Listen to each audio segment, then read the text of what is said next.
When it comes to building a brand new home, so many people obsess over the kitchen and the countertops and the flooring and all the super pretty stuff that they forget about some of the most important things. And if you mess this part up, it's going to be a whole lot harder to fix than, changing out flooring down the line, right? And this specifically is talking about your electrical and your low voltage stuff when it comes to building a brand new home. So what I want to do is I want to walk you through some of the things to consider, some upgrades to definitely you should strongly consider putting in, some that you might want to consider avoiding when it comes to electrical and low voltage if you're building a brand new construction home, whether full custom or with a production builder here in DFW. And if we haven't met before, my name is Zach. My team and I, we sell new construction real estate. That's all we do. And I sell a lot of it. So this is coming directly from experience with our buyers, and every home we've bought has been a new home. So we kind of know, I can tell you what our buyers feel, and I can tell you our lived experience on this end. Cause again, you get everybody gets excited about kitchens and floors and things like that. But spending money in the right places when it comes to this is probably super key, and it makes a ton of difference. So first thing I want to kind of tell you, just to frame your mindset, a lot of builders use a third-party company to do their low voltage and electrical meetings, right? So you'll go and you'll do your design appointment. And then if they allow you to, you either do it on Zoom or you do it in person with the electrical contractor. So want to preface this by saying, be careful as you go through those conversations, because sometimes some of the third-party companies, the people that sell for them, they are commission based. So the more that they can sell you on, the more money they can make. So you might ask that question and just see hey, do you make more money if I spend more money? Do you not make more money? Because a lot of the design studios, they don't. So when you're picking flooring and cabinets and tile, they make the same amount whether you spend more or not. But when you get into electrical and low voltage, there might be some push to spend more than you need to, just because of selfish reasons. So ask about that. So this, to me, getting the electrical stuff right is hard, because is important, because it's hard to fix later. So let's talk about some of the things that I think are absolutely worth the money that you should consider spending. So number one, extra outlets, right? So your home is going to come with the whatever a standard number of electrical outlets are, whatever is code, right? And so I always joke that hey, what's going to happen is basically the builder's gonna the electrician's going to come in and they're going to decide today, am I left-handed or am I right-handed? And whichever one I am, I'm gonna hug a wall, and I'm gonna go every 4, 6, 8, whatever the directions are. Hey, I'm gonna go this far around the house, and you're gonna have them every 4 to 6 feet, or one every wall, right? So we're not necessarily talking about that. This is more the extra outlets in specific places. And so I have a few that we always recommend to clients, and ones that we've done as well. So let's start on the outside of your home, and let's talk about some of those outlets out there. One of the ones I think can be important is for lack of a better term, we call it a Christmas light or a holiday light plug. And this will be up in the top of your, in your eaves of your house. It's a plug that you can plug your Christmas lights into, so that you don't have cords hanging down and draped all over the house. And I think those are super important. I think a lot of people also will put these on a switch on the inside of the house, so that you can cut the power on and off to that plug. I think it's great, because then you can go in and put a timer on that switch, or a dimmer, or whatever. Or if you don't have it on a switch, just put a timer out there that you can plug them in and then set them and leave them alone. I think that's probably the first one I would consider on the outside of the house. Staying on the front side of the house, a lot of people, when it comes to uplighting, so the lights that you put them in, they up at the house, right? You can either you can add those in so that they are directly, affixed to the house, it's wired into the house, or you can get the ones that, you stick out in the yard or on the tree or whatever. In order to do that, you got to make sure you have a plug out there. So if you're thinking about extra outlets out on the outside of the house, or out in terms of lighting, you might add an extra box plug on, the front in your flower bed, so that you have something to run those outside lights too. On the back side of your house, let's go to your back patio. If you're doing extra plugs, we have one on our back patio for a TV. You can either do it on, if you have a solid wall, do it right there on the solid wall, or you can do it, up at the, kind of up in the top of the soffit, so that you can put the TV on the mount on the interior part of the back patio. But if you're thinking entertainment space out there, a plug on the back patio, super, super helpful. Second one, if you don't, most of them are going to have one already included. A lot of people have gotten into, electric smokers or, a Traeger or a Rectech. And if you're a pellet smoker person, more power to you. But you got to make sure you have power to do that. So you want a plug on the outside of the far part of your patio so that you can get that in and put in place, right? Last one that we did on a back patio is we had another secondary plug put in so that we could do string lights in the backyard, right? So like if you're thinking, hey, we're going to do string lights or we're going to do vanity lights in our backyard, that was another one that we did on the outside. Now let's go inside, and we're still talking about plugs, and this is honestly going to be probably the longest piece of all of this is these plugs in bedrooms. I like the idea of having a plug at 60 inches or 64 inches on every single wall, because we don't have all of the TVs we have in our house are mounted, and I don't want to see any cords. So ask them if you can add those plugs to mount your TVs. Most of the time they'll say, hey, TV height or 60 inches is kind of a good metric. Some of them put them at 72, just depends on size of the TV and things like that. But you want to have that plug there. And now when you do this, there's a couple different ways you can look at this. So like option one, you can have them put just the, we'll use my sticky note here. You can have them put just the plug on the wall, right? And then option two, they can do what they call conduit or Smurf tube. It's orange. It used to be blue, but like it's a piece of plastic tubing that basically runs down the wall like this. So like at the top, you would have inside that run, you would have HDMI cables, Cat 6 cables, Cat 5, whatever, like sound cables, and then it would run down to the bottom so that you could have a hookup inside of a console. So plug, conduit. I'm a big fan of, we did them in every, to be honest with you, we did them in every bedroom and all of our, our game room and our living room. We put those plugs up on the wall for TV. So that's one on the inside. Another one, plug wise, inside your house that you may or may not consider. The popularity of the digital calendars has become a thing, right? Like you see the Skylight and the whatever the other brand is, right? We're looking at trying to find one for our house. But we added a plug in the kitchen, again, TV plug kitchen on like the side entry where we could put a digital calendar. So that's important.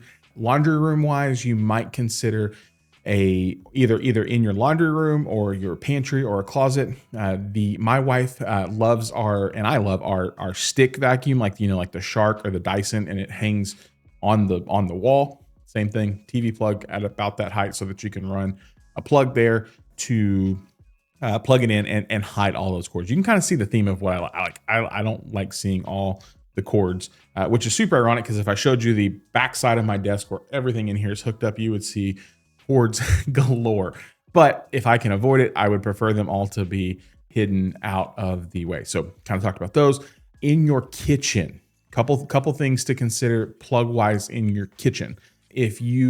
A lot of people, a popular thing right now has become the idea of, hey, we're going to take our countertop and we're going to continue it directly up. And instead of having a backsplash, we're just going to have an additional slab of that granite, and it's just going to be one cohesive look. Well, if you do that, what you don't want to do is have the plugs put in the backsplash, because then it cuts up into your counter and it looks weird. You can have them, some builders will move the plugs up into the like molding of the cabinets. Like, how we have the under cabinet lighting, and we'll talk about that in a minute. But like you can have the strip mold plugs put on the underside of the cabinet. I think it looks really good for like design aesthetics, but like functionality, like when you put the KitchenAid on the counter, you put the Ninja, thing, and the cord's hanging down. Personal preference. That's one of those things. One of the other things in terms of costs, plug wise, builders have taken out. Well, part of it was because of code, is the plugs on the island. They cannot put them on the sides of the island anymore. Most of them now are putting them in a cutout on top that's like a pop-up, and 50-50. I like having personally, you already have power. If your dishwasher is in your island, which most likely it's going to be, you already have power in there. I think I would wait till after closing and have an electrician actually come put my plugs on the sides of my island so that we're not cutting a hole in the top of our granite or quartz slab. That would be personal opinion. Some of them cut it standard. Some of them charge to add that plug in. But again, if you already have power in the island, I would not put the one on top unless you know specifically how you're going to use it. And then I would wait until after closing and have an electrician come do the ones on the sides. A couple more plug ones. And we're in the nitty gritty of the details here. I would say, so we talked about TV plugs. We talked about outdoor plugs. Few people recently have added plugs behind their toilets as the growing popularity of a bidet, to each their own, whatever. And somebody the other day said, Zach, it's not about the bidet, it's about a heated toilet seat. And I'm like, okay, well, I could be intrigued by a heated toilet seat. So if you're thinking about that, you need plugs obviously behind your toilets in your primary or secondaries or whatever bathroom space you want to do. So plugs there. Speaking of in your primary, really popular thing I've seen recently, people want the sconce lights on the sides of the bed. And so you can put the plugs like if where your bed's going to be, you can put the plugs here so you don't have cords, or you could run electrical to those. The last one on the plug wise, then we'll get into the garage. The last one on the inside of the house is a floor plug. And this is where they basically go and they take it and they cut it into your slab. We'll tell you, this is going to be probably the most expensive plug that you pick because they do cut it into the concrete. But these are great if you have a powered couch or, like the ones that recline, or you're wanting to have a lamp or phone chargers or whatever plugged in and not have to see the cords running out to the wall. On the garage, I am a fan of as many plugs as I can possibly get in my garage. I don't think you could ever have enough when it comes to tools or tinkering or anything like that. So add a few there to help with that. The popular thing, so this gets into kind of a subset of this, is a lot of people will say, hey, we want to add in a dedicated breaker for a freezer or refrigerator. And I think that's a great idea. So if you're going to have a deep freeze, or you keep a ton of meat, or extra freezer, deep freeze, dedicated plug either in the garage or in the laundry room is a super, super good idea that I would strongly consider. Now, a couple things on plugs I think that are important and people ask me about all the time. And I'm like, here's where I kind of question it. The 220 plug, so the electric car charger. If you have an electric vehicle, then yes, make sure you go ahead and add this with your builder. If you don't have an electric vehicle and you have no plans on buying one yet, this is one of those places where honestly, I think you could save a little bit of money and you could wait, because you're going to put this in your garage. So coming in and tapping in and tying into your breaker box, probably a little bit easier to do in that space. So if you don't have a plan for that plug, I wouldn't do it yet. If you need one, add it, but there are a couple $100s and I would say, hey, it's probably worth waiting. Another one that I'm kind of unsure of is and we did this on our house. So we paid for an emergency, a secondary disconnect so that we can hook up a whole home generator. Now, have I bought a whole home generator yet? I have not. But do I have the capability of hooking up a generator? I do. I would say if you're worried about the weather, or you're worried about a storm, or you think you're going to hook up a generator, or you think you're going to use a gas powered generator, then I would say yes, this is one of those ones that's worth paying for. If you don't have a plan for it, then no. But on this same vein, while we're talking, one of the things I wish I would have done, I think would have been smart. So if your home runs on natural gas or propane, you can add a secondary, a gas stub out by where you would put your generator so that you could hook it directly into that so that you don't have to run one on diesel. I wish I would have, I thought about it right before we closed on our home. I'm like, man, so we have a buried propane tank. I wish I would have just put another gas line right there. So speaking of gas lines, they're great on back patios. Again, if you're cooking, or you have propane, or you have, liquid natural gas is, heating your home, or it's cooking with inside, add that gas line on your back patio. Super. I know that's not electrical, but we're talking about it. But again, back to the generator, potentially secondary gas line right there. Another pro tip, if you're one of our clients that's buying on acreage, or you're buying in a neighborhood, half acre, 2 acres, 1 acre, whatever, and you're thinking, hey, down the line, we want a shop, or we want a metal building, or we want a secondary space, I would add a secondary amp service to your main brick. So like when we built our house, we did this because I have plans of building metal building in my backyard. I'm like, hey, I need a secondary like amp service breaker on our house so that we can run power out to that building. So that would be one of those things to potentially consider on that one. All right, so we've talked a lot about plugs. I think that was probably the most of this. Secondly, let's talk about just electrical, like wiring for things in general. Most builders, when it comes, so you're buying in Texas, if you're not from here, it gets freaking hot.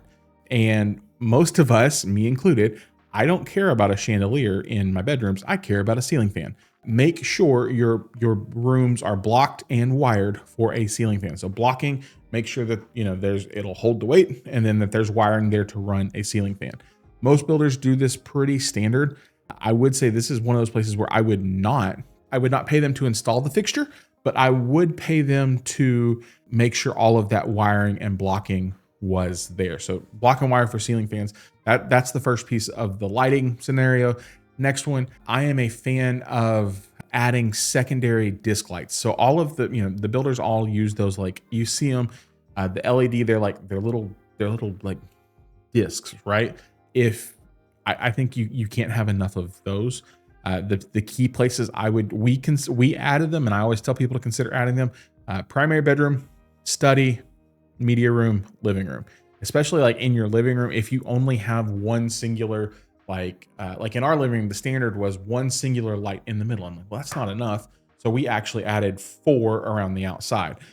Same thing in our bedroom. You have your ceiling fan light, 4 discs, and then media room. So those are fairly cheap and fairly inexpensive. They wire them back to one switch. I would strongly consider adding those in just so you have enough light and you have light options in those areas. In your kitchen, very popular, under cabinet lighting. I like the idea of doing this with a builder because it's already wired to a switch on the wall. Of course, you can go and you can install the strips and the battery powered ones.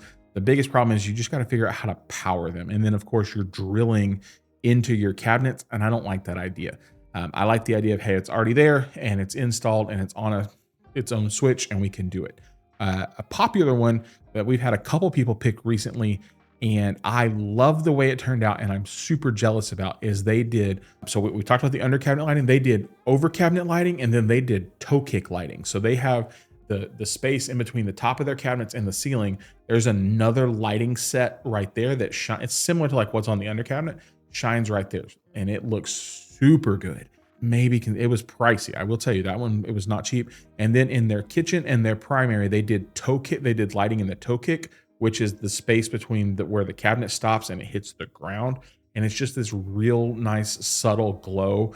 The idea on that is, hey, you get up in the middle of the night at 2 a.m. and you got to pee. You don't want to turn the big light on. You just flip the lights on in the toe kick and you're in a good spot. Same thing in the kitchen. Like, hey, you're winding your house down, but you're calming it down. You're sitting on the couch watching TV. It's that nice low glow. I think is a super cool look. And again, you can do those later. I just like the idea of it already being on a switch and already included in what we're walking into, what's set up, right? Okay. Then lighting on the inside of the house. Oh, bathrooms, secondary bathrooms. If you have, and maybe in your primary too, where you have your tub, if they only put in the one light above the mirror, or they only put one disc light in, you might consider adding another disc over the tub. Because think about it when you've got your shower curtain up, right? Like, and the shower curtain's closed and it's dark, you might want that light, or your guests or your kids might want that extra light in the bathtub. So add one more in those places. Under the stairs, if you have a 2-story home, sometimes those builders use those as closets. Sometimes they don't get lights. Add it. Just that way, it's, again, more usable space. Add the light down there.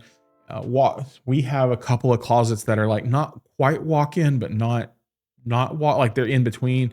I wish we had a light in there. I will probably go back and add them after the fact. I should have done that with our builder.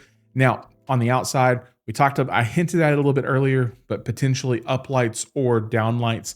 I like the idea of having them. I think it gives your house nice curb appeal. It makes it safe kind of in the evening time. You can also look at like, hey, if from a symmetry standpoint, an extra sconce on the outside of the garage from a symmetrical standpoint. Floodlights on corners are really good, and floodlights for the backyard. So like where either you put a plug and you install your own light, or you have them just install the floodlight there, or you install one that runs on a camera or solar panel, whatever. I like the idea of that.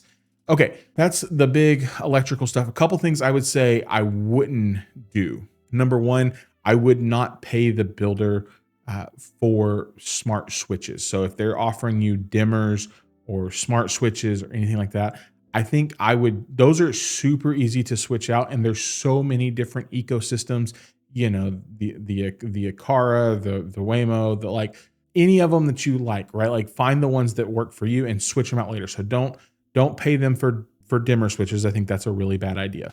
Don't pay them for any like smart home wiring, smart home toys.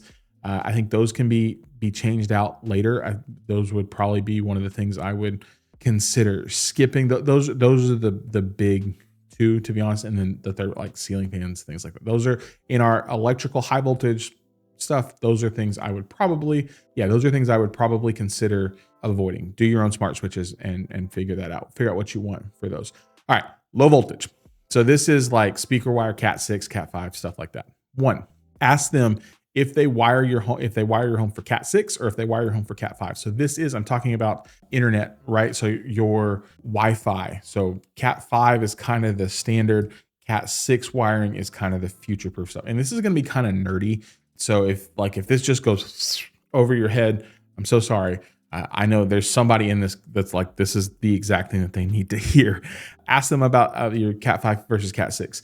In terms of things that are wired in your home, low voltage. Most of the builders have switched to using this like on-cue panel. It's a big rectangular panel, and this is where all of your Wi-Fi, internet router, service provider stuff goes in. They'll either probably put it in your primary closet, or they'll put it in your laundry room. Occasionally they'll put it in your media room, depending on the floor plan, but just ask them where that location is for that. And then what you probably want to do is make sure, one of the big things that I think has become really popular is having spaces where you can hook up Wi-Fi repeaters or signal extenders or a mesh network, right? So like this is when you walk in like a hospital or a commercial building and you see the router it's on the ceiling, like you want those hookups there. So like if you have a 2-story home, you probably want the Wi-Fi, the router in the closet. You probably want an access point at one point downstairs, and then you want an access point thing upstairs.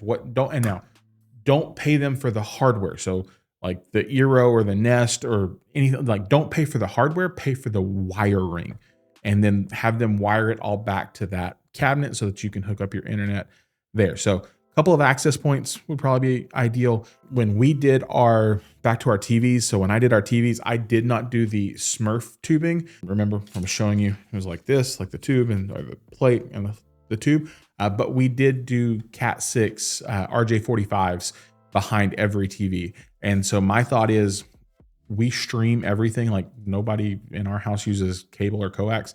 Everything is done on streaming, and I would much rather it all be hardwired in for what we do. So like all of our Apple TVs are hardwired in our game room, the Apple TV and the PlayStation and all, like it's all like hardwired into our network so that it's not eating our Wi-Fi bandwidth. That was a personal choice. Again, I think it's one of those things, like if you know what you're doing and what you're playing with, future you will appreciate you doing this stuff. It is going to get a little pricey. I'm not going to tell you it's not, but fixing some of these reliability issues on the low voltage side, Wi-Fi side, I would do it. So behind every TV, access points in the ceiling to add a mesh network. Think about your security standpoint. So if you're going to have security cameras, are you going to have wired cameras where they plug in and they connect to your Wi-Fi? Are you going to have wireless cameras that you have to change batteries on and you're going to hook them up that way? Are you going to have power over Ethernet cameras so that you don't actually have to run power? They just, you plug them into an Ethernet port and you hook them up. And if you're going to do that, then you need to have them run Ethernet cables to those locations. You want it on the corner of the house shooting back at your driveway so that you can cover your driveway? Do you want it on the opposite corner, shooting back at that way? Do you want one maybe in the backyard to cover all of your backyard space? Are you going to put an extra camera on your front porch? Are you going to get a smart doorbell, which don't pay them for a smart doorbell. If they give you one as part of your package, take it. That's awesome. Buy your own, install your own, whatever ecosystem you want to use. Personally, we use the Unify system. That's a little bit probably overkill for what most people do, but again, I'm a nerd about stuff like that, and I've gotten really into building that ecosystem. But which means that we also needed to have a PoE Cat5 port at our doorbell because of the kind of doorbell that I wanted. Those are the places I would, consider putting those. If you're going to be entertaining in your backyard, you're thinking future pool or playground, or having people out there, you might want a Cat5 plug out there so that you can add a Wi-Fi extender to extend it into your backyard. Again, we're just dreaming at this point, just giving you all the stuff that you might need in terms of low voltage. And again, ask them where they're putting that cabinet, because if you're going to end up with a big network rack, you need to know where it's going. Move it. We moved ours into another closet. I've seen people move them into game rooms. That's one thing to consider. So those are your kind of low voltage things that I would talk you through. Speaker wiring. I didn't know how much I would love this until we did it in this home, but I'm a big fan of whole home audio. Now, what I'm not a fan of is I'm not a fan of paying their company to install speakers because they mark them up and they are overpriced.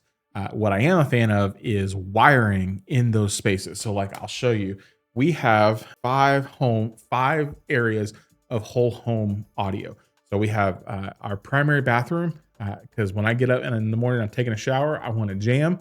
We have it in our bedroom because when I go to bed at night, I like sleepy music. I have it on my back patio because we like to entertain and we got all kinds of cool stuff going on out there.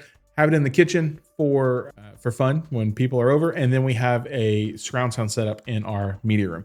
And then of course, what we did, we wired it to a Sonos system. And again, do not pay the builder for the hardware, pay them just to run the wiring, and then have them run all of that wiring back to where you're putting your network cabinet. But see, I can go in and I can show you all the stuff going on. See it? Yeah, okay. See, there's my Serenity Sleepy Time music. Look at that. We can play stuff I can play 5 different things of audio, right? So we have zoned audio throughout the house. I did not have them do the speakers. I did the speakers separately, but putting the wiring in is super great to have. Oh, let me back up really quick. You might want a camera in your garage. So maybe Cat5 cabling or Wi-Fi, whatever. I don't care. Do it. Again, I'm trying to help you avoid like cutting into your drywall or having to like crawl through your attic and your insulation and things like that. So whole home audio, super worth it. Surround sound, 5.1, 7.1. If you know what you're doing, yes, wire it. If you're like, I ain't got no idea, just wait, right? So this is a lot of like infrastructure stuff. Again, no. Do not spend money on their switches or their dimmers. Like change them out later, get all the wiring right. I want to help you, right? Like these are the fun things. And again, you could spend, I've had people go super simple, spend a couple $1,000s and a few extra plugs here or there. I've had other people, they've spent 10 or 15, $20,000. 20 was a lot. They didn't do that much, but I'm just trying to help you be prepared, because if you don't know, you might miss something that you want.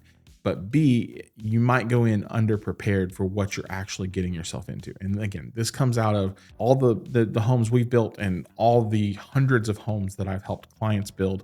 You're not going to find other people talking about this kind of stuff because they don't have this kind of level of experience with new homes. So maybe I missed something, or maybe you're like, Zach, well, what about this? Or what about that?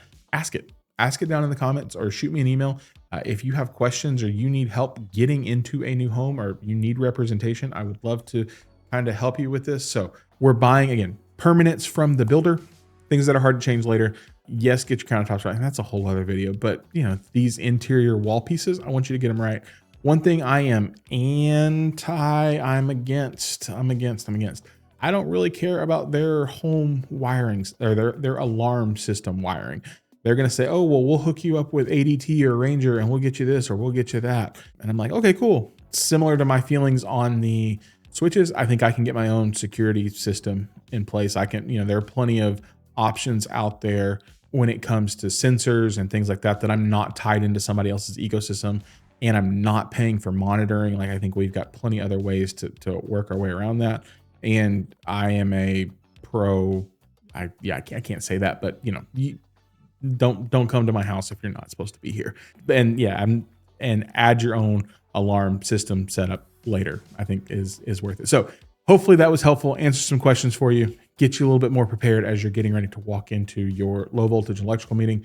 If you're building a new home and you're trying to figure out where to spend your upgrade dollars, I want to help you.